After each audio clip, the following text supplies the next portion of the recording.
संघ मजबूत असता तर देशाचं विभाजन झालं नसतं. संघाचे अखिल भारतीय प्रचार प्रमुख सुनील आंबेकर यांचं विधान. देशाची फाळणी ही सर्वात वेदनादायी बाब असल्याचंही मत. राष्ट्रवादीचे प्रदेशाध्यक्ष सुनील तटकरे यांनी घेतली एकनाथ शिंदेंची भेट. दोन्ही नेत्यांमध्ये रायगडच्या जागेबाबत चर्चा झाल्याची सूत्रांची माहिती. विधान परिषदेच्या 3 जागांसाठी राष्ट्रवादी आग्रही. पुणे रायगड रत्नागिरीसह परभणीच्या जागेवरही दावा. पुणे रायगड रत्नागिरी राष्ट्रवादीला सुटण्याची शक्यता.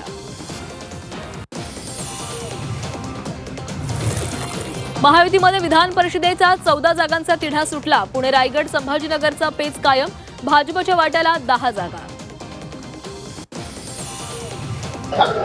राष्ट्रवादी शरदचंद्र पवार पक्षाचे प्राजक्त तनपुरे तुतारीची साथ सोडून हाती कमळ घेणार. मुंबईमध्ये भाजप प्रदेशाध्यक्ष रवींद्र चव्हाणांच्या उपस्थितीमध्ये पक्षप्रवेश होणार.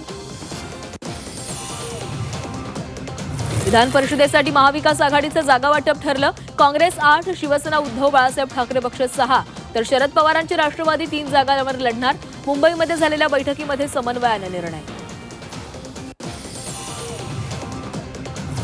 सोलापूरच्या जागेवरून महायुतीमध्ये रस्सीखेच. विधान परिषदेसाठी सामंतांकडून दावा तर ज्या ठिकाणी शिवसेनेची ताकद त्या ठिकाणी भाजपचीही ताकद. जयकुमार गोरेंचं उदय सामंतांना उत्तर. आठवड्याभरात मान्सून केरळमध्ये दाखल होणार. अरबी समुद्रात मोसमी वाऱ्यांच्या वाटचालीसाठी पोषक स्थिती. राज्यात जूनमध्येच उकाडा कायम राहण्याची शक्यता. यंदा कमी पावसाच्या शक्यतेमुळे मोसमी पावसाच्या हंगामात उकाड्यात वाढ होण्याचा अंदाज. उद्या मुंबई, पालघर, ठाण्याला पावसाचा येलो अलर्ट. रायगड, रत्नागिरी, सिंधुदुर्गातही सोमवार, मंगळवारी मेघगर्जनेसह पावसाचा येलो अलर्ट जारी. राज्याचा पारा पुन्हा चढला. उकाड्यामुळे मुंबईकर हैराण. तापमान वाढीमुळे नागरिकांची होरपळ, अस्वस्थता. मे महिना अखेरीस उकाडा कायम. उन्हाचा पारा वाढला. हृदयाचा धोकाही वाढला. उकाड्यामुळे हृदयविकाराच्या झटक्यांमध्ये वाढ. कडक उन्हात अचानक हृदयविकाराचा झटका. हृदयाचे ठोके अनियंत्रित होण्याच्या घटना वाढल्या. यंदा 10 वर्षातील कोरडा पावसाळा. सरासरीच्या केवळ 90% पावसाचा अंदाज. खरीप हंगामाला मोठा फटका बसण्याची शक्यता. महाराष्ट्रात यंदा पाऊस कमी. उष्णतेची लाट अधिक. नाशिक जिल्ह्याला पावसाचा येलो अलर्ट. पुढील 2 दिवस पावसाचा अंदाज. वादळी वाऱ्यासह पावसाचा इशारा. नागरिकांना सतर्क राहण्याचं आवाहन. एनडीएच्या 150व्या तुकडीची पासिंग आउट परेड. पुण्याच्या खडकवासला कॅम्पमध्ये मोठा दिमाखदार सोहळा. 353 कॅडेट्सना एनडीएची पदवी प्रदान. सोहळ्यावेळी चित्तथरारक एअर शोचं आयोजन. मध्य रेल्वे हार्बर मार्गावर उद्या मेगा ब्लॉक. मध्य रेल्वेवर सीएसएमटी विद्याविहार ब्लॉक. हार्बर मार्गावर कुर्ला वाशी दरम्यान ब्लॉक. पश्चिम रेल्वेवर आज रात्री ब्लॉक. साताऱ्यामध्ये राष्ट्रवादी शरदचंद्र पवार पक्षाचा जनआक्रोश. बैलगाडी ट्रॅक्टर घेऊन मोर्चा.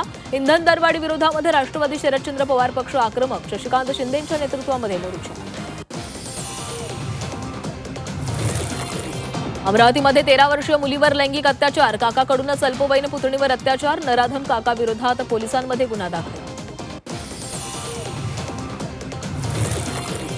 बोगस शालार्थ आयडी घोटाळ्याच्या चौकशीला वेग. शिक्षक, शिक्षकेतर कर्मचाऱ्यांची चौकशी सुरू. उत्तर महाराष्ट्रातील नाशिक, जळगाव, धुळे आणि नंदुरबार जिल्ह्यातील तब्बल 892 शालार्थ आयडीच्या फायली अद्याप गहाळ.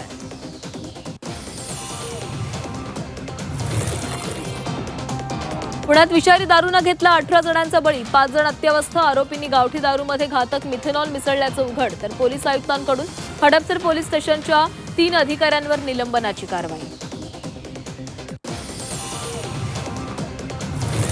पुण्यानंतर कोल्हापुरात बनावट दारूवर कारवाई. पुण्याच्या घटनेनंतर कोल्हापूर पोलीस अलर्ट. कणेरीवाडीमध्ये 2 हातभट्ट्या उद्ध्वस्त. 1,55,000चा मुद्देमाल नष्ट. वृद्ध दाम्पत्य घरात मृत अवस्थेमध्ये आढळलं. नागपूरच्या वाडी भागातील धक्कादायक घटना. घरातून येणाऱ्या दुर्गंधीमुळे घटना उघडकीस. दोघांचा संशयास्पद मृत्यू झाल्याची माहिती.